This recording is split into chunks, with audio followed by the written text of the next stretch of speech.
Il s'appelle Georges Ibrahim Abdallah, c'est le plus vieux prisonnier de France et son affaire a mis en lumière les failles de la justice française, souvent présentée comme exemplaire. Détenu depuis 40 ans au centre pénitentiaire de Lannemezan en Haute-Pyrénées, ce militant libanais pourrait recouvrer sa liberté après une 11e demande de libération conditionnelle. La justice rendra sa décision ce 20 février.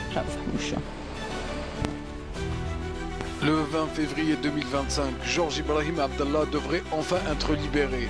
Après 41 ans en prison, il est devenu le symbole d'une justice instrumentalisée par des considérations politiques. Car s'il est encore derrière les barreaux aujourd'hui, ce n'est pas parce que la loi l'exige, mais parce que l'État français a sciemment choisi de le maintenir enfermé. Condamné en 1987, il est libérable depuis 1999.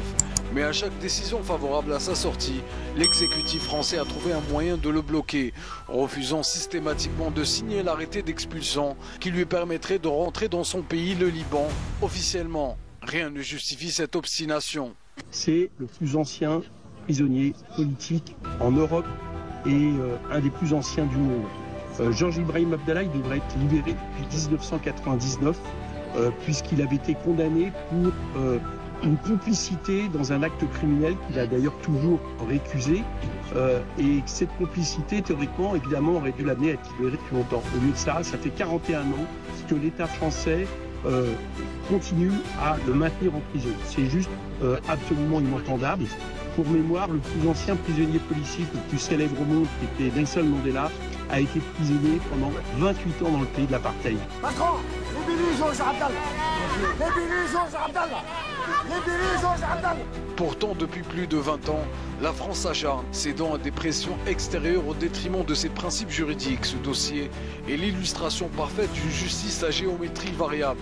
D'un côté, la France se présente comme le pays des droits de l'homme. De l'autre, elle refuse d'appliquer ses propres lois lorsqu'elles ne servent pas ses intérêts politiques.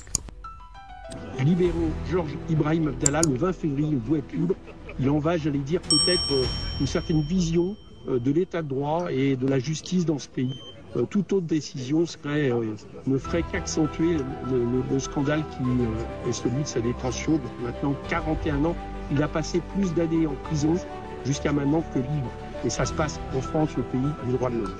Nous demandons que ce scandale d'État cesse, que Georges Ibrahim Abdallah soit libéré. C'est une honte pour l'État français, c'est une honte pour la France, ce qui se passe ici. En maintenant cet homme en détention au-delà de ce que la justice elle-même a jugé nécessaire, elle prouve que dans certains cas, ce n'est pas le droit qui prime, mais la raison d'État. Si elle venait à entraver encore cette libération, elle ne ferait que confirmer ce que beaucoup dénoncent depuis des années, un scandale d'État qui met à mal toute sa crédibilité.